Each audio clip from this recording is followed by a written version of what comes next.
وسلام على عباده الذين اصطفى وسلام على النبي المصطفى. أما بعد، فقال الله تعالى في القرآن المجيد: فأعوذ بالله من الشيطان الرجيم، بسم الله الرحمن الرحيم، إذا تتلى عليهم آيات الرحمن خروا سجدا وبكيا.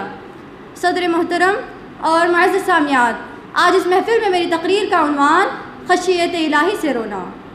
معزز سامعات، اس دنیا میں ہر انسان کسی نہ کسی انداز سے روتا ضرور ہے.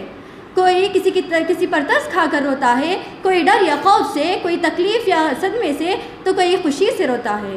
لیکن رونے کی ان تمام قسموں میں سے سب سے افضل ترین قسم اللہ کے ڈر سے اور اس کے خوف سے رونا. جیسا کہ یہ وہ رونا ہے جو انبیاء، صالحین اور تقوی والوں کا عمل ہے.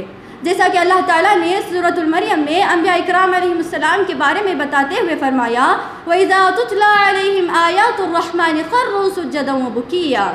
جب ان کے سامنے رحمان کی آیتوں کی تلاوت کی جاتی تو وہ روتے، سجدہ کرتے اور گڑ گڑاتے تھے.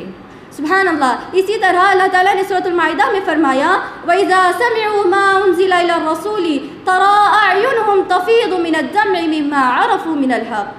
جب وہ رسول کی طرف نازل کردہ کلام کو سنتے تو آپ ان کی آنکھوں سے آنسو بہتے ہوئے دیکھتے، اس سبب سے کہ انہوں نے حق کو پہچان لیا.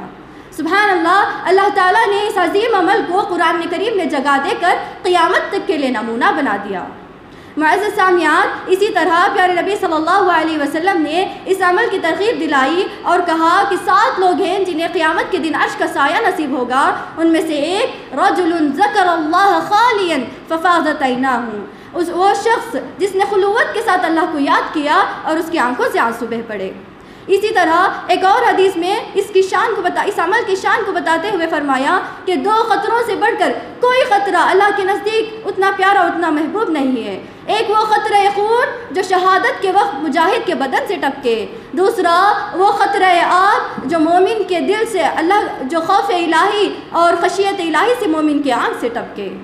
سبحان اللہ. یعنی خشیت الہی اور خوف الہی سے ٹپکنے والا ایک ایک آنسو اللہ کے نزدیک کتنا پیارا اور کتنا محبوب ہے. میری پیاری بہنیں، لیکن آج ہم دنیاوی دھکوں، صدموں اور تکلیفوں کے لیے تو مہینوں آنسو بہا لیتی ہیں، لیکن اللہ کی یاد سے، اللہ کے ڈر سے ہماری آنکھوں سے ایک آنسو بھی جلدی کیوں نہیں نکلتا. آخر میں اسی بات پر میں اپنی تقریر کو ختم کرتی ہوں. اللہ تعالیٰ سے دعا ہے کہ اللہ تعالیٰ ہم تمام کو اس کی عظمت کو پہچاننے اور اس سے حقیقی معنوں میں ڈرنے کی توفیق دے. آمین. والسلام علیکم ورحمۃ اللہ.